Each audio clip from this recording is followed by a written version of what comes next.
ಕರ್ತನ ಪರಿಶುದ್ಧ ವಾಕ್ಯದ ಆಧಾರದ ಮೇಲೆ ನಾವು ಈ ದಿನಗಳಲ್ಲಿ ಅತಿ ಅಮೂಲ್ಯವಾದಂಥ ನಮ್ಮ ದೇವರ ಭೂಲೋಕದ ತನ್ನ ಮಕ್ಕಳಿಗೆ ಬಹಳ ತನ್ನ ಉದ್ದೇಶವನ್ನ ಬಹಳ ಸ್ಪಷ್ಟಪಡಿಸುವಂತವನಾಗಿದ್ದಾನೆ. ಅದನ್ನ ಮಾಡುವಂತ ಆತನು ಇವತ್ತು ಒಂದು ಅಲ್ಪನಾದ ನನ್ನನ್ನ ಒಪ್ಪಿಗಿಸ್ಕೊಳ್ಳೋದಾದರೆ ನಾನು ಅದನ್ನ ನನ್ನ ಸೌಭಾಗ್ಯ ಅಂತ ಹೇಳ್ತೀನಿ. ಬನ್ನಿರಿ, ಇವತ್ತಿನ ದಿವಸ ಕರ್ತನ ವಾಕ್ಯದ ಆಧಾರದ ಮೇಲೆ ನಾವು ಕಳೆದ ವಾರ ಕೆಲವು ವಿಶೇಷವಾದ ಕರ್ತನ ಒಂದು ಜೀವಿತದಲ್ಲಿ ಆತನ ಶಿಷ್ಯರೊಂದಿಗಿರುವಾಗ ಭೂಲೋಕದ ಆತನ ಜೀವಿತ ಕಾಲದಲ್ಲಿ ಆತನು ಏನ್ ಮಾಡಿದ? ಯಾವಾಗ್ಲೂ ತಂದೆಯ ಚಿತ್ತವನ್ನು ಮಾಡಿದ. ಅದಕ್ಕೋಸ್ಕರ ಈ ಒಂದು ಧ್ಯಾನದಲ್ಲಿ ಆತನು ತಾನು ತನ್ನನ್ನ ಒಪ್ಪಿಸಿಕೊಟ್ಟಾಗ ಮತ್ತು ತನ್ನ ಶಿಷ್ಯರಿಗೆ ಅದನ್ನ ಮುಂದುವರಿಸಲಿಕ್ಕೆ ಕರೆದಾಗ ಶಿಷ್ಯರು ಹೋಗಿ ಅವರು ಎಲ್ಲಾ ಕಡೆಗಳಲ್ಲಿ ಹೋಗಿ ಸುವಾರ್ತೆಯ ಮೂಲಕ ಲೋಕದ ಕಟ್ಟ ಕಡೆವರೆಗೂ ಪಾಪಿಗಳನ್ನ ಅವರು ಕರೆದಾಗ ಆ ದೇವರ ಉದ್ದೇಶ ಅದೇನಾಗ್ತಾ ಇದೆ? ನೆರವೇರ್ತಾ ಇದೆ. ಯಾಕಂದ್ರೆ ದೇವರು ಪರಲೋಕದಲ್ಲಿ ಸಿಂಹಾಸನಾರೂಢನಾಗಿದ್ದಾನೆ. ಆತನು ಭೂಲೋಕದಲ್ಲಿ ತನ್ನಗೆ ಬೇಕಾದದನ್ನ ಮಾಡ್ತಾನೆ. ಎಷ್ಟು ಸಾರಿ ದೇವರ ವಾಕ್ಯವನ್ನು ಸರಿಯಾಗಿ ತಿಳಿಯದೆ ದೇವರ ವಾಕ್ಯದ ಆಧಾರದ ಮೇಲೆ ತಮ್ಮ ಜೀವಿತವನ್ನ ಜೀವಿಸದೆ ಎಷ್ಟೊಂದು ರೀತಿಯಿಂದ ದೇವರ ಒಂದು ಉದ್ದೇಶವನ್ನ ಏನ್ ಮಾಡ್ತಾ ಇದ್ದಾರೆ? ಅದನ್ನ ಅವರು ಗೌರವಿಸ್ತಾ ಇಲ್ಲ, ಅದನ್ನ ಗಮನಕ್ಕೆ ತರ್ತಾ ಇಲ್ಲ. ಪ್ರಿಯ ಸಹೋದರ ಸಹೋದರಿಯರೇ, ನಾವು ಕೂಡಿ ನಮ್ಮ ಅಮೂಲ್ಯವಾದ ಸಮಯವನ್ನ ಈ ಸಂದರ್ಭದಲ್ಲಿ ಕರ್ತನ ಉದ್ದೇಶ ಅದು ಏನಾಗಿದೆ ಅಂತೇಳಿ ಈ ಒಂದು ಆನ್ಲೈನ್ ಮೂಲಕ ನಾವು ನಮ್ಮಿಂದ ಆದಷ್ಟು ನಾವು ಕರ್ತನ ಕೊಟ್ಟಂತ ಅತ್ಯಮೂಲ್ಯವಾದಂಥ ಆ ವಾಕ್ಯವನ್ನ ಬನ್ನಿರಿ, ಅದರ ಪುಟಗಳಲ್ಲಿರುವಂಥ ಅನೇಕ ವಿಷಯಗಳನ್ನ ಧ್ಯಾನ ಮಾಡೋಣ. ನಾವು ನೋಡ್ತೇವೆ ಯೇಸುಕ್ರಿಸ್ತನು ದೇವರು ಯೇಸುಕ್ರಿಸ್ತನ ಸಾರೂಪ್ಯಕ್ಕೆ ನಮ್ಮನ್ನು ತರಬೇಕೆಂಬುದಾಗಿಯೇ ಆತನ ಉದ್ದೇಶವಾಗಿದೆ. ಹಾಗಾದರೆ ನನಗನ್ನಿಸ್ತದೆ ಖಂಡಿತ ದೇವರು ನಮ್ಮನ್ನು ತನ್ನ ಸ್ವರೂಪದಲ್ಲಿ ಉಂಟು ಮಾಡಿದ. ಆದರೆ ಈ ಲೋಕ ಏನಾಗಿದೆ? ದೇವರ ವಾಕ್ಯ ಇಲ್ಲದೆ ಜ್ಞಾನಿಗಳು ಹಚ್ಕೊಂಡವರು ಹುಚ್ಚರಾಗಿದ್ದಾರೆ. ಎಷ್ಟೋ ನಾಸ್ತಿಕರು ದೇವರಿಲ್ಲ ಅಂತ ಹೇಳಿದವರು ಏನಾಗ್ತಾ ಇದ್ದಾರೆ? ಅವಮಾನಕ್ಕೆ ಗುರಿ ಆಗ್ತಾ ಇದ್ದಾರೆ. ಎಷ್ಟೋ ಧರ್ಮಗಳು ದೇವರಿಲ್ಲದೆ ಆ ಧರ್ಮಗಳು ಏನಾಗ್ತಾ ಇವೆ? ಬಿದ್ದು ಹೋಗ್ತಾ ಇವೆ. ಏನ್ ಕೊನೆಗೆ ಉಳಿತಾ ಇದೆ? ಇಡೀ ಲೋಕವೇ ಏನಾಗ್ತಾ ಇದೆ? ದೇವರ ಮುಂದೆ ಅದು ಏನಾಗಿದೆ? ತೀರ್ಪಿಗೆ ಗುರಿಯಾಗಿದೆ. ಅದಕ್ಕೆ ನೀವು ತೀರ್ಪು ಮಾಡೋದಕ್ಕಾಗಿ ಕರ್ತನು ನಮ್ಮನ್ನು ಕರೆದಿಲ್ಲ. ಆದರೆ ನಮ್ಮನ್ನು ನಾವು ಪರೀಕ್ಷಿಸ್ಕೊಂಡ್ರೆ ನಾವು ಈ ಒಂದು ಸಂದರ್ಭದಲ್ಲಿ ನೋಡ್ತೇವೆ, ನಮ್ಮ ಗಮನ ಕರ್ತನ ವಾಕ್ಯದ ಕಡೆಗೆ ಹೋದರೆ ನಾವು ನೋಡ್ತೇವೆ ನಮ್ಮ ಕರ್ತನಾದ ಯೇಸುಕ್ರಿಸ್ತನ ಲೂಕನ ಬರೆಸುವಂತ 19ನೇ ಅಧ್ಯಾಯ ವಚನ 4 ನೋಡ್ತೇವೆ. ಆತನು ನನ್ನ ಆಲಯವು ಪ್ರಾರ್ಥನಾಲಯ ಹಂಚಿಕೊಳ್ಳೋದು, ಆದ್ರೆ ನೀವು ಅದನ್ನು ಕಳ್ಳರಿಗೆ ಮಾಡಿದಿರಿ ಅಂತೇಳಿ, ಅದನ್ನ ಪ್ರಾರ್ಥನೆಯ ಸ್ಥಳ ಅಂತೇಳಿ, ಅದು ನನ್ನ ತಂದೆಯ ಮನೆ ಅಂತೇಳಿ ಆತನು ಅದನ್ನ ಎಷ್ಟೊಂದು ಏನ್ ಮಾಡ್ದ? ನನ್ನ ಆಲಯ ಅಭಿಮಾನವು ನನ್ನ ತಂದೆಯ ನನ್ನ ಆಲಯವು ಏನಾಗಿದೆ, ಅದು ನನ್ನ ಬೆಂಕಿ ಅಂತ ದಹಿಸ್ತದೆ ಅಂತ ಅಂದ್ರೆ ನನ್ನ ಆಲಯ ಅಭಿಮಾನವು. ಪ್ರಿಯರು, ಯಾವ ಕ್ರೈಸ್ತನು ದೇವರ ಮನೆಯನ್ನ ಗೌರವಿಸದೆ ತನ್ನ ಮನೆಯನ್ನ ಆತನು ಗೌರವದಿಂದ ಜೀವಿಸ್ಲಿಕ್ಕೆ ಸಾಧ್ಯವಿಲ್ಲ. ಅದಕ್ಕೆ ನಾವು ನೋಡ್ತೀವಿ, ಕರ್ತನಾದ ಯೇಸು ಕ್ರಿಸ್ತನು ಪ್ರಾರ್ಥನೆಯ ಮಾಡುವಂತ ಸಮಯ ಅದು ಬೇರೆ ಬೇರೆ ರೀತಿಯಿಂದ ಬೇರೆ ಬೇರೆ ಕಡೆಗಳಲ್ಲಿ ಎಲ್ಲ ಕಂಡು ಬರ್ತದೆ. ಆದ್ರೆ ಆತನು ತಂದೆಯ ಮನೆಯನ್ನ ಅಥವಾ ದೇವಾಲಯವನ್ನ ಅದನ್ನ ಪ್ರಾರ್ಥನಾಲಯ ಅಂತ ಹೇಳಿ ಗೌರವಿಸ್ತಾನೆ. ಪ್ರಿಯರೇ, ನಮ್ಮ ಮನೆಗಳಲ್ಲಿ ನಾವು ನಮ್ಮ ಮಕ್ಕಳೊಂದಿಗೆ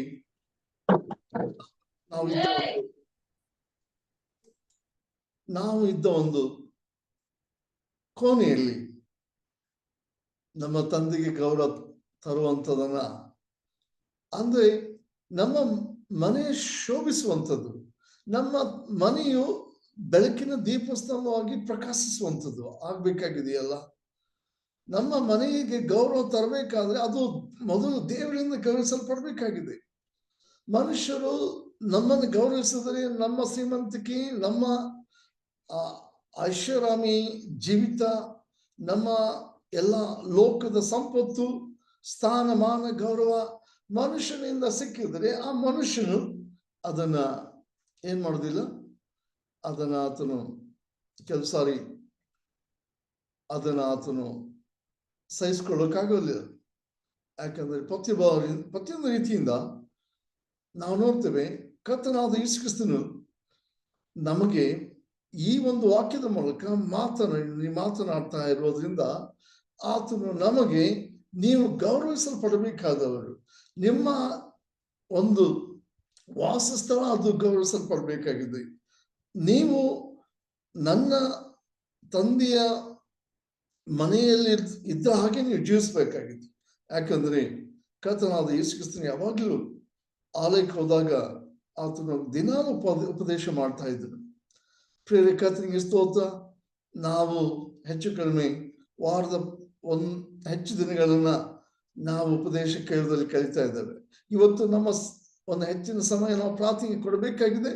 ಆದರೂ ಕರ್ತನು ನನಗೆ ಕೊಟ್ಟಂತ ಈ ಅಲ್ಪ ಸಮಯವನ್ನ ನಾನು ಈ ವಾಕ್ಯ ಉಪದೇಶಕ್ಕಾಗಿ ಉಪಯೋಗಿಸ್ಕೊಳ್ತಾ ಇದ್ದೇನೆ. ಖಂಡಿತ ಕರ್ತನು ಈ ಒಂದು ಜೀವ ವಾಕ್ಯದ ಮೂಲಕ ನಮ್ಮೊಂದಿಗೆ ಮಾತಾಡ್ತಾ, ಈ ಜೀವ ವಾಕ್ಯದಿಂದ ನಮ್ಮನ್ನು ಆಶೀರ್ವದಿಸ್ತಾ ನಾವು ಹೆಚ್ಚು ಗಂಭೀರವಾಗಿ ಏನು ತೆಗೆದುಕೊಳ್ಳುವಂತ ವಿಷಯ ಏನೊಂದಾಗಿದೆ ಅಂತೇಳಿ ನಾವು ಕೇಳಿದ್ರೆ ಅದು ಏನಾಗಬೇಕಾಗಿದೆ, ನಮ್ಮ ಸಮಯ ಆ ಸಮಯ ಪ್ರಾರ್ಥನೆಯ ಸಮಯವಾಗಿ ನಮ್ಮ ಜೀವಿತ ಪ್ರಾರ್ಥನೆಯ ಜೀವಿತವಾಗಬೇಕಾಗಿದೆ.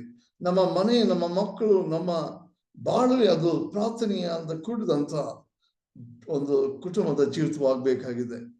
ಅದಕ್ಕೆ ನಾವು ಬಂದಿನ ಕೆಲವು ವಿಷಯಗಳನ್ನ ಖಂಡಿತ ನಮ್ಮ ಒಂದು ಧ್ಯಾನದ ಸಹಾಯಕ್ಕಾಗಿ ನಾವು ತಕೊಂಡ್ರೆ, ಮೊದಲನೇದಾಗಿ ದೇವರು ಏನ್ ಮಾಡ್ದ, ಆತನು ತನ್ನ ಮಗನೊಂದಿಗೆ ಮಾತನಾಡಿದ, ಸೃಷ್ಟಿ ಮೂಲಕ ಮಾತನಾಡಿದ. ಸಾಮಾನ್ಯವಾದ ಒಂದು ಪ್ರಕಟಣೆ, ವಿಶೇಷವಾದ ಪ್ರಕಟಣೆ, ತನ್ನ ಮಗನನ್ನು ಕಳಿಸಿಕೊಟ್ಟು ಮಾತಾಡಿದ. ಆದರೆ ನಿಮ್ಗೆ ಗೊತ್ತಿದೆಯಲ್ಲ ಪ್ರಿಯರೇ, ದೇವರ ಹಣೆ ಮಡಿಕೆಯಲ್ಲಿ ಆತನು ತನ್ನ ಪ್ರವಾದಿಗಳನ್ನು ಕಳಿಸ್ತಾನೆ ಅಂತ ನಾವು ನೋಡ್ತೀವಿ. ಯಾಕಂದ್ರೆ ಕರ್ತನಾದ ಯೇಸು ಕ್ರಿಸ್ತನು ಎಸ್ಲೇಮಿನ ಪ್ರವೇಶಿಸುವಾಗ ಕತ್ತೆಯ ಮರಿ ಮೇಲೆ ಕೂತ್ಕೊಂಡು, ಎಸ್ಲೇಮನೆ ಪ್ರವಾದಿಗಳ ಪ್ರಾಣ ತೆಗೆಯೋಳಿ, ಈ ಹೊತ್ತು ನಿನ್ನ ಸಮಾಧಾನಕ್ಕೆ ಏನ್ ಬೇಕಾಗಿದೆ ಅಂತ ನಿನ್ಗೆ ಗೊತ್ತಾಗಿದ್ರೆ ಎಷ್ಟು ಒಳ್ಳೇದು. ದೇವರು ತನ್ನ ನಿಮ್ಮನ್ನು ಕೋಳಿ ತನ್ನ ರೆಕ್ಕೆಗಳ ಮರೆಯಲ್ಲಿ ಜೋಪಾನ ಮಾಡುವಾಗ ಮಾಡ್ಬೇಕಂತ ಎಷ್ಟು ಸರಿ ಮನ್ಸಿತ್ತು, ಆದ್ರೆ ನಿಮ್ಮ ಮನಸ್ಸಿಲ್ಲದೆ ಹೋಯ್ತು. ಇಲ್ಲ ಅನ್ನೋದು ಪ್ರಿಯರೇ, ದೇವರ ಮನಸ್ಸು, ಇಸ್ರಾಯೇಲ್ರ ಮನಸ್ಸು ದೇವಾಲಯಕ್ಕೆ ಸಂಬಂಧಪಟ್ಟಿದೆ. ಯಾಕಂದ್ರೆ ಎಸ್ಲೇಮ್ನಲ್ಲಿರುವಂತ ದೇವಾಲಯ, ಎಸ್ಲೇಮ್ ಪಟ್ಟಣ ದೇವರದು. ಹಾಗಾದ್ರೆ ಅಲ್ಲಿರುವಂತ ಜೀವಿಸುವಂತ ದೇವರ ಜನರು, ಅವರು ಅಲ್ಲಿ ಇರುವಂತ ಉದ್ದೇಶ ಏನಾಗಿತ್ತು, ಅದು ಪರಿಶುದ್ಧವಾದ ಸ್ಥಳ, ಅಲ್ಲಿ ಪರಿಶುದ್ಧವಾದ ಯಜ್ಞಗಳನ್ನ ಅರ್ಪಿಸಬೇಕು, ಅಲ್ಲಿ ದೇವರ ಪ್ರಸನ್ನತೆಯನ್ನ ಹೊಂದಬೇಕಾಗಿತ್ತು, ಶಾಪಿಸಲ್ಪಟ್ಟಂತ ಜೀವಿತದಿಂದ ಆಶಿಸಲ್ಪಡ್ಬೇಕಾಗಿತ್ತು, ಪಾಪಗಳಿಂದ ತೀರಿಸಿಕೊಂಡು ಪಾಪಗಳ ಪರಿಹಾರಕ್ಕಾಗಿ ಪ್ರಾಯಶ್ಚಿತ್ತ ಯಜ್ಞ ಅರ್ಪಿಸಬೇಕಾಗಿತ್ತು. ಹಾಗಾದರೆ ಪ್ರಿಯರೇ, ದೇವರು ಏನ್ ಹೇಳ್ತಾನೆ? ಆತನು ಏಷಯನ ಪ್ರವಾದನೆಯಂತ 56ನೇ ಅಧ್ಯಾಯ 27ನೇ ವಚನದಲ್ಲಿ ನಾವು ನೋಡ್ತೇವೆ. ಏನು ನಮಗ್ ಗೊತ್ತಿದೆಲ್ಲ ಪ್ರಿಯರೇ, ಏನಂದ್ರೆ ನನ್ನ ಆಲಯವು ಪ್ರಾರ್ಥನಾಲಯ ಹಂಚ್ಕೊಳ್ಳೋದು ಅಂತ ಹೇಳ್ತಾರೆ. ಸಾರಿ, ಇದನ್ನ ನಾವು ಪ್ರವಾದನೆಯಲ್ಲಿ ನೋಡಿದರೆ ಇದನ್ನ ನಾವು ಅಷ್ಟೊಂದು ಗಮನವಿಟ್ಟು ನಾವು ಓದುವಂಥದ್ದು ಸಹ ಏನಾಗ್ಬೋದು, ನಮ್ಮ ವಿಶೇಷವಾದ ಗಮನವನ್ನ ದೇವರ ಉದ್ದೇಶದ ಕಡೆಗೆ ನಾವು ಕೇಂದ್ರೀಕರಿಸೋದಕ್ಕೆ ಆಗದೆ ಹೋಗ್ಬಹುದು. ದಯವಿಟ್ಟು ನನ್ನ ಪ್ರಿಯ ಸಹೋದರ ಸಹೋದರಿ, ಇಲ್ಲ ನೋಡ್ತೀವಿ ದೇವರು ಏನ್ ಹೇಳ್ತಾ ಇದ್ರೆ ಪ್ರವಾದಿಯ ಮೂಲಕ, ಯೆಶಾಯ ಮೂಲಕ, ನನ್ನ ಆಲಯವು ಪ್ರಾರ್ಥನಾಲಯ ಹಂಚ್ಕೊಳ್ಳೋದು ಯಾರಿಗೆ? ಎಲ್ಲರಿಗೂ ಅಂತ ಹೇಳ್ತಾನೆ. ಅದ್ರೊಳಗೆ ಎಲ್ಲರೂ ಬಂದ್ರೆ ಅದು ಇಡೀ ಲೋಕದಲ್ಲುವಂತ ನಮಗೂ ಸಂಬಂಧಪಟ್ಟಂತ ಅದು ಆಲಯ ಆಗುವಂತದನ್ನ ವಾಗ್ದಾನ ಮಾಡಿದ್ದಾನೆ. ಹಾಗಾದರೆ ಉದ್ದೇಶದ ಮೇರೆಗೆ ದೇವ್ ನಮ್ಮನ್ನ ಕರೀತಾ ಇದ್ದಾನೆ. ಪ್ರಿಯರಿ, ನಾವು ಬರೀ ಕರ್ತನ ಹೆಸರಿನಲ್ಲಿ ಇವತ್ತಿನ ದಿವಸ ಪ್ರಾರ್ಥನೆ ಮಾಡ್ತಾ ಇದ್ದೇವೆ. ಹಾಗಾದ್ರೆ ಬನ್ನಿ, ಕರ್ತನಾದ ಯೇಸು ಕ್ರಿಸ್ತನು ಯಾವ ರೀತಿಯಲ್ಲಿ ಏನ್ ಮಾಡ್ದ? ತನ್ನನ್ನ ಏನ್ ಮಾಡ್ದ? ಆತನು ತನ್ನ ದೇಹವನ್ನ ಅಥವಾ ತನ್ನ ಮರಣ ಪುನರುತ್ಥಾನವನ್ನ ಆತನು ಏನ್ ಮಾಡ್ತಾನೆ?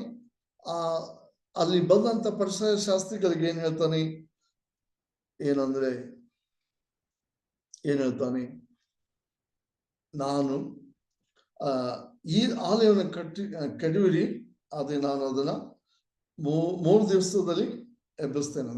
ಹಾಗಾದ್ರೆ ಆತನು ಸೂಚಿಸುವಂತ ದೇವಾಲಯ ಅದು ಕಟ್ಟಲ್ಪಡ್ಲಿಕ್ಕೆ 4-6 ವರ್ಷಗಳು ಬೇಕಾಯ್ತು. ಆದ್ರೆ ಅವರು 3 ದಿವಸಗಳು ಎಬ್ಬಿಸ್ತೇನೆ ಅಂತ ಕೇಳಿದಾಗ ಆತನು ಅವರು ಅರಿಯದಿರುವಾಗ ಅವರಿಗೆ ಅದು ಆತನ ದೇಹ ಪುನರುತ್ಥಾನ, ಸತ್ತು ಎದ್ದು ಪುನರುತ್ಥಾನವಾದಂತ ಆ ಆಲಯ ಅಂತ ಹೇಳ್ತಾನೆ. ಅಷ್ಟೇ ಅಲ್ಲದೆ ಆತನು ನನ್ನ ಆಲಯ ಅಭಿಮಾನವು ನನ್ನನ್ನು ಬೆಂಕಿ ಅಂತ ತಂದೆಯ ಮನೆಯ ಬಗ್ಗೆ ಗೌರವವುಳ್ಳಂಥವನು. ಹಾಗಾದರೆ ಪ್ರಿಯರಿ, ನಾವು ನೋಡ್ತೀವಿ ಕರ್ತನಾದ ಯೇಸು ಕ್ರಿಸ್ತನು ಏನ್ ಮಾಡ್ದ? ತನ್ನ ಪ್ರಾಣವನ್ನು ಶಿಲುಬೆ ಮೇಲೆ ಕೊಡೋದ್ರ ಮೂಲಕ ಏನ್ ಮಾಡಿದ? ಎಷ್ಟೋ ಸಾರಿ ಬರೀ ಇಸ್ರಾಯೇಲಿಗೆ ದೇವದರ್ಶನ ಕೊಡೋದ್ರ ಮೂಲಕ ಅದು ದಾವೀದನ ಜೊತೆಗೆ ಯುದ್ಧಗಳನ್ನ ಮಾಡಿ ಮಾಡಿ ಮಾಡಿ ವಾಗ್ದಾನ ಮಾಡಿದಂತ ದೇಶಕ್ಕೆ ಬಂದಾಗ ದಾವೀದನ ಜೊತೆಗಿತ್ತು. ದಾವೀದನ ಅದನ್ನ ದೇವರ ಮನೆ ಕಟ್ಬೇಕಂತ ಇಷ್ಟಪಟ್ಟು, ಆದ್ರೆ ದೇವರು ಅದನ್ನ ಅಸನಾದ ಸೊಲೊಮೋನನ ಮೂಲಕ ಕಟ್ಬೇಕೆಂಬುದಾಗಿ ಇಷ್ಟಪಟ್ಟ. ಹಾಗಾದರೆ ಕರ್ತನಾದ ಯೇಸು ಕ್ರಿಸ್ತನು ಶಿಲುಬೆ ಮೇಲೆ ತನ್ನ ಪ್ರಾಣ ಕೊಟ್ಟಾಗ ಏನಾಯ್ತು? ಯಾವ ಒಂದು ಆಲಯ? 2ನೇ ಆಲಯ. ಮೊದಲನೇ ಆಲಯ ಅದು ದೇವರ ನ್ಯಾಯ ತೀರ್ಪಿನಿಂದ ಅಥವಾ ದೇವರ ಒಂದು ಇದರಿಂದ ಯೆರೂಸಲೇಮ್ ಮತ್ತು ಆಲಯ ಕೆಡಲ್ಪಟ್ಟು ಅದನ್ನ ನೆಬೂಕದ್ನೆಚ್ಚರನು ಎಲ್ಲ ಇಸ್ರಾಯೇಲರನ್ನ 70 ವರ್ಷಗಳ ಕಾಲ ಸೆರೆಯಾಳಾಗಿ ಒಯ್ದ ಅಂತ ನೋಡ್ತೀವಿ. ಯಾಕೆ? ಅವರು ಆಲಯವನ್ನ ಬಿಟ್ಟು, ದೇವರ ಆಜ್ಞೆ ಬಿಟ್ಟು, ದೇವರನ್ನ ಬಿಟ್ಟು ಏನ್ ಮಾಡಿದ್ರು? ವಿಗ್ರಹಗಳನ್ನ, ಮೂರ್ತಿಗಳನ್ನ ಸೇವಿಸುವಂತವರಾಗಿ ದೇವರ ನ್ಯಾಯ ತೀರ್ಪಿಗೆ ಗುರಿ ಆದ್ರು. ಪ್ರಿಯರು, ಇವತ್ತು ಸಹ ಖಂಡಿತ ದೇವರ ಆಶೀರ್ವಾದ ಮಾಡ್ಬೇಕಂತ ಇದ್ದಾನೆ. ಆದ್ರೆ ಆಶೀರ್ವಾದ ಇಲ್ಲದೆ ಹೋಗುವಂತ ಜೀವಿತ ನಾವು ನೋಡ್ತಾ ಇದ್ದೇವೆ. ನಂಬಿಕೆಯನ್ನ ನೋಡಿದ್ರೆ ನಂಬಿಕೆ ಈ ಲೋಕದಲ್ಲಿ ಕಡಿಮೆ ಆಗ್ತಾ ಇದೆ. ಯಾಕಂದ್ರೆ ಈ ಲೋಕದಲ್ಲಿ ಜನರು ವಿಗ್ರಹಗಳನ್ನ ಏನ್ ಮಾಡ್ತಾರೆ? ಹೆಚ್ಚಾಗಿ ಸೇವಿಸ್ತಾ ಇದ್ದಾರೆ. ನಮ್ಮ ಜೊತೆಗೆ ವಿಗ್ರಹ ಇರ್ಲಿಕ್ಕಿಲ್ಲ. ಆದ್ರೆ ನಾವು ಹಣವನ್ನ, ಸ್ಥಾನಮಾನವನ್ನ, ಲೋಕದ ಐಶ್ವರ್ಯವನ್ನ, ನಮ್ಮ ಸ್ವಂತ ಇಚ್ಛಾಶೆಗಳನ್ನ ನಾವು ಹೆಚ್ಚಾಗಿ ಪ್ರೀತಿಸುವಂತ ಯಾವುದೇ ಆಗ್ಲಿ ದೇವರು ಹೊರತುಪಡಿಸಿರ್ತಾರೆ ಅದು ವಿಗ್ರಹ. ಹಾಗಾದರೆ ಹೀಗಿದ್ದರೆ ನಾವು ಆಶೀರ್ವಾದ ಪಡ್ತಾ ಇಲ್ಲ ಅಂತ ಅರ್ಥ. ಹೀಗಿದ್ರೆ ನಾವು ದೇವರಗಾಗಿ ಜೀವಿಸ್ತಾ ಇಲ್ಲ ಅಂತ ಅರ್ಥ. ಹೀಗಿದ್ದರೆ ನಾವು ದೇವರ ಉದ್ದೇಶವನ್ನ ನಾವು ಅರ್ಥವರಾಗಿಲ್ಲ. ದೇವರ ಉದ್ದೇಶವನ್ನ ನಾವು ಗಣನೆಗೆ ತೆಗೆದುಕೊಳ್ತಾ ಇಲ್ಲ. ದೇವರ ಉದ್ದೇಶಕ್ಕಾಗಿ ನಾವೇನು ಮಾಡ್ತಾ ಇಲ್ಲ. ಅದಕ್ಕೆ ನಮಗೆ ಆಶೀರ್ವಾದ ಇಲ್ಲ ಅಂತ ಅಂದ್ರು ತಪ್ಪಾಗಲಾರದು. ಪ್ರಿಯ ನನ್ನ ಸಹೋದರ, ಆದ್ಮೇಲೆ ನಾವು ನೋಡ್ತೇವೆ ಕರ್ತನಾದ ಯೇಸು ಕ್ರಿಸ್ತನು, ನಾನು ರೆಫರೆನ್ಸ್ ಹೇಳಲಿಕ್ಕೆ ಸಮಯ ಇಲ್ಲದೆ ಕಾರಣ ತಮ್ಮನ್ನ ಈ ಸಂದರ್ಭದಲ್ಲಿ ವಿಶೇಷವಾಗಿ ಕರ್ತನಾದ ಯೇಸು ಕ್ರಿಸ್ತನು ತನ್ನ ಶಿಷ್ಯರಿಗೆ ಏನ್ ಮಾಡ್ತಾನೆ? ಆತನು ಸತ್ಯವೇದದ ಆಧಾರದ ಮೇಲೆ ಶಾಸ್ತ್ರಗಳ ಮೂಲಕವಾಗಿ ಮಾತಾಡಿ ಅವ್ರು ಏನ್ ಹೇಳ್ತಾನೆ ಅದನ್ನ ನಾವು ಯೋಹಾನ 7:27 ನೋಡ್ತೀವಿ. ಯೋಹಾನ 2:22 ನಾವು ನೋಡಿದ್ರೆ ಏನ್ ಹೇಳ್ತದೆ? ನಮ್ಮ ದೇವರು, ನಮ್ಮ ಕರ್ತನಾದ ಯೇಸು ಕ್ರಿಸ್ತನು ಏನಾಗಿದ್ದಾನೆ? ಆತನು ಸತ್ತು ಬದುಕಿ ಎದ್ದ ಮೇಲೆ ಈ ಮಾತು ಆತನ ಶಿಷ್ಯನ ನೆನಪಿಗೆ ಬಂದು ಶಾಸ್ತ್ರದಲ್ಲಿ ಬರ್ತಿದ್ದನ್ನು ಆತನ ಮಾತನ್ನು ಅವರು ನಂಬುವರಾದರು. ಪ್ರೇರೆ, ನಂಬುವುದಕ್ಕೆ ವಾಕ್ಯ ಬೇಕು. ನಂಬುವಂತ ವಾಕ್ಯವನ್ನು ಕೇಳುವಾಗ ಅದು ಕರ್ತನು ಮಾತಾಡಿದಂತ ವಾಕ್ಯ ಅಥವಾ ದೇವರು ಮಾತನಾಡಿದಂತ ಕೇಳುವಂತವರಾಗ್ಬೇಕು. ಅವಾಗ್ಲೇ ನಂಬಿಕೆ ಬರೋದು. ಅವಾಗ್ಲೇ ನಾವು ಈ ಲೋಕದಲ್ಲಿ ಜೀವಿಸ್ಲಿಕ್ಕೆ ಸಾಧ್ಯ. ಅದಕ್ಕೆ ಅದನ್ನ ನೀವು ಅದನ್ನ ಮತ್ತೆ ಲೋಕಮೋತ್ಸವತಿ 19ನೇ ಅಧ್ಯಾಯ 4 ವರ್ಷಗಳಲ್ಲಿ ಸಹ ನೀವು ಅದನ್ನ ನೋಡ್ಬೋದು ಪ್ರಿಯ ಸಹೋದರ ಸಹೋದರಿಯರೇ. ಅದಕ್ಕೆ ನಾನು ತಮ್ಮ ಗಮನಕ್ಕೆ ತರಲಿಕ್ಕೆ ಇಷ್ಟಪಡ್ತೀನಿ. ತಾವು ಈ ಸಂದರ್ಭದಲ್ಲಿ ಲೋಕಮೋತ್ಸವತಿ 19ನೇ ಅಧ್ಯಾಯ ವಚನ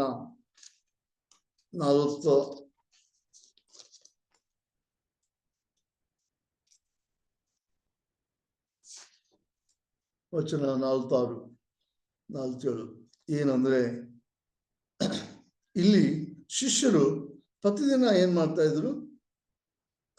ಜನರ ಜೊತೆಗೆ ಇದ್ರು. ಅವರು ಜೊತೆಗೆ ಇದ್ದಾಗ ಅಲ್ಲಿ ಕರ್ತನಾದ ಯೇಸು ಕ್ರಿಸ್ತನು ಏನ್ ಮಾಡ್ತಾ ಇದ್ದ? ಅವರನ್ನ ಪ್ರತಿ ಸಾರಿ ದೇವರ ವಾಕ್ಯದ ಮೂಲಕ ಉಪದೇಶ ಮಾಡುತ್ತಾ ಅವ್ರನ್ನ ಆತನ ನಂಬಿಕೆ ತರ್ತಾ ಇದ್ದ.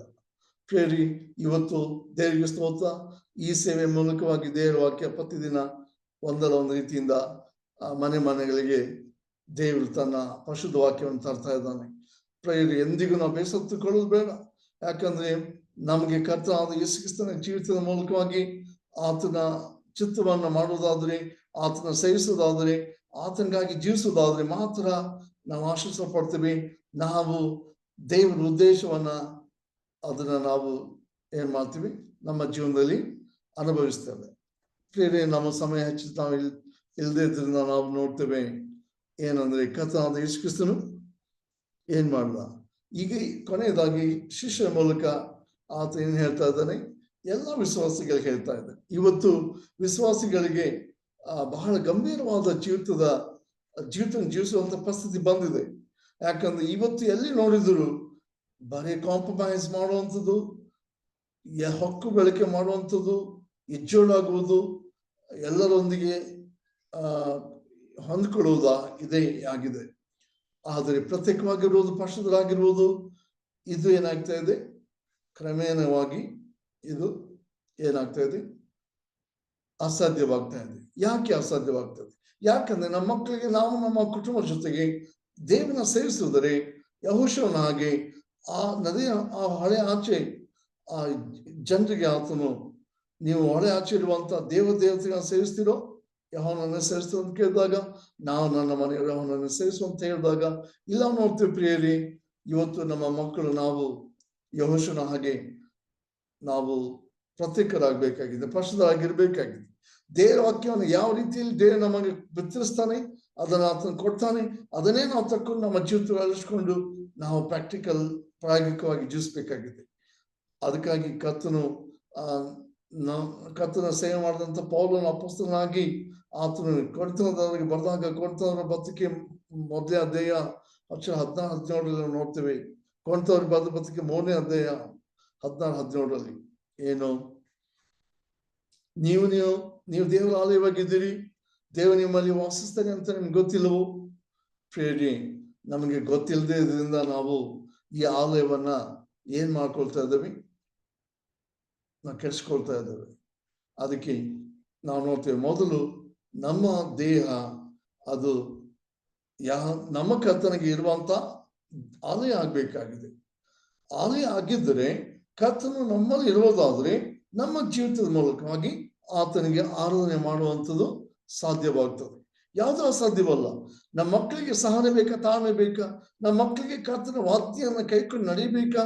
ಯಾವುದೇ ಕಾರಣಕ್ಕೂ ಅವರು ದೇವರ ಪರಿಶುದ್ಧವಾದ ವಾಕ್ಯ ಪ್ರದೇಶದ ಬಿಟ್ಟು ಅವಿಧೇಯರಾಗಿ ಅವರು ಆ ಕಡೆ ಸರದಾರದ ಹಾಗೆ ಆ ಕಡೆ ಈ ಕಡೆ ಆಗಿ ಅವರು ಮನಸ್ಸುಗಳನ್ನ ಗಲಿಬಿಲಿಗೊಳಿಸಿದ ಹಾಗೆ ಲೋಕದೊಳಗೆ ಅವ್ರು ಕಳೆದು ಹೋಗದ ಹಾಗೆ ಇವತ್ತು ದೇವರ ಆಲಯವಾಗಿ ಅವರು ತಮ್ಮ ಜೀವಿತವನ್ನು ಜೀವಿಸಿಕೊಂಡು ಅವರ ಆಲಯದಲ್ಲಿ ಗೌರವಿಸಬೇಕಾದರೆ ಅದು ಸಾಧ್ಯ ಯಾವಾಗಂದ್ರೆ ನಾವು ಕರ್ತನ ಪಾದ ಸಂಧಿಯಲ್ಲಿ ನಾವು ಯಾವಾಗಲೂ ಸಮಯ ಕಳೆಯುವಾಗ ಆತನ ವಾಕ್ಯವನ್ನ ನಾವು ಯಾವಾಗಲೂ ಚಾಚು ತಪ್ಪದೆ ಕೈಕೊಂಡು ವಿಧೇಯರಾಗಿ ನಡೆದಾಗ, ಒಂದ್ ವೇಳೆ ದೇವರ ವಾಕ್ಯವನ್ನ ಯಾರು ಅವಿಧೇಯರಾಗ್ತಾರಲ್ಲ, ದೇವರ ವಾಕ್ಯವನ್ನು ಕೇಳಿಕ್ಕೆ ಯಾರು ಮನಸ್ಸು ಮಾಡುದಿಲ್ಲಲ್ಲ, ಯಾವಾಗ ದೇವರ ವಾಕ್ಯವನ್ನು ಯಾರು ಅಸಹ್ಯ ಮಾಡ್ತಾರಲ್ಲ, ಅವ್ರು ಯಾರೇ ಆಗ್ಲಿ ನಾವು ಅವರಿಗೆ ನಾವು ಖಂಡಿತ ಕರ್ತನ ಹೆಸರಿನ ಮೇಲೆ ನಾವು ಅದನ್ನ ನಾವು ಅನುಮತಿಸದೆ ಅವರನ್ನ ಆ ಒಂದು ಪರಿಸ್ಥಿತಿಯಲ್ಲಿ ಬಿಡದೆ ಅವರಿಗೆ ನಾವು ಸರಿಯಾದ ಮಾರ್ಗ ತೋರಿಸುವುದು, ನಾವೊಬ್ಬ ಆತ್ಮಿಕ ತಂದೆ ತಾಯಿಗಳಾಗಿ ನಮ್ಮ ಮಕ್ಕಳಿಗೆ ನಾವು ಮಾರ್ಗದರ್ಶನ ಮಾಡೋರಾಗಿರ್ಬೇಕಾಗಿದೆ. ನಮ್ಮ ಮಕ್ಕಳು ನಮ್ಮ ಜೊತೆಗೆ ಕುಟುಂಬದಲ್ಲಿ ಹೇಗಿರ್ತಾರಲ್ಲ ಹಾಗೆ ಸಮಾಜದಲ್ಲಿ ಇರ್ತಾರೆ. ನಮ್ಮ ಮಕ್ಕಳು ನಮ್ಮ ಜೊತೆಗೆ ಸಭೆಯಲ್ಲಿ ಹೇಗಿರ್ತಾರಲ್ಲ ಹಾಗೆ ಲೋಕದಲ್ಲಿ ಇರ್ತಾರೆ. ಪ್ರೇರಿ, ಇವತ್ತಿನ ದಿವಸ ನಾವು ಬಹಳ ಕಠಿಣ ದಿನಗಳಲ್ಲಿ ಜೀವಿಸ್ತಾ ಇದ್ದೇವೆ. ನಮ್ಮ ಗಮನ ಒಂದು ವೇಳೆ ವಾಕ್ಯದಿಂದ ಅಥವಾ ದೇವರ ಉದ್ದೇಶದಿಂದ ದೇವ ಚಿತ್ತವನ್ನು ಮಾಡದೆ ನಾವು ಒಂದು ವೇಳೆ ಅನ್ಯರ ಹಾಗೆ ಲೋಕದಲ್ಲಿ ನಾವು ನಂಬಿಕೆ ಇಲ್ಲದವರ ಹಾಗೆ ಜೀವಿಸಿದ್ರೆ ನಾವು ಪ್ರಾರ್ಥನೆ ಮಾಡೋಕ್ಕಾಗಲ್ಲ. ಪ್ರಾರ್ಥನೆಯಿಂದ ನಾವು ಜೀವಿಸ್ತಾ ಹೋದ್ರೆ ನಮ್ಮ ಜೀವಿತದಲ್ಲಿ ಯಾವ ಕಾರಣಕ್ಕೂ ದೇವರು ಏನ್ ಮಾಡಲ್ಲ, ಆಶೀರ್ವಾದ ಮಾಡಲ್ಲ.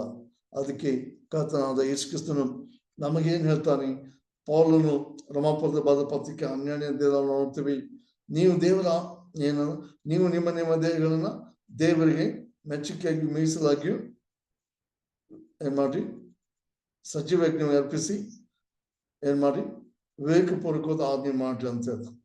ಹೌದು, ನಮ್ಮ ಜೀವಿತ ಕರ್ತನ ಆರಾಧನೆ ಮಾಡುವಂತಹ ಜೀವಿತವಾದರೆ, ನಮ್ಮ ದೇಹ ಕರ್ತನಿಗಾಗಿ ಮೀಸಲಾಗಿದ್ದರೆ, ನಾವು ಕರ್ತನಿಗಾಗಿ ಯಾವಾಗ್ಲೂ ನಮ್ಮ ಜೀವಿತನ ಅರ್ಪಿಸ್ತಾ ಇದ್ರೆ ನಮ್ಮ ಜೀವಿತದಲ್ಲಿ ನಾವು ಆರೋಗ್ಯವಾಗಿ, ನಾವು ಸಮಾಧಾನ ಶಾಂತಿಯಿಂದ ಆಶಿಸಲ್ಪಟ್ಟು ಜ್ಞಾನಿಗಳಾಗಿ ನಾವು ಕರ್ತನ ಚಿತ್ತ ಮಾಡ್ತೀವಿ. ಉದ್ದೇಶವನ್ನ ಬೇಗನೆ ನಾವು ನಮ್ಮ ಜೀವನ ಅನುಭವಿಸ್ತೇವೆ. ಕರ್ತನ ಹೀಗೆ ಮಾಡಲು ನಮ್ಗೆ ಸಹಾಯ ಮಾಡ್ಲಿ. ದೇವರ ವಾಕ್ಯ ನಮ್ಮ ಆಶೀರ್ವದಿಸ್ಲಿ. Thank you and God bless.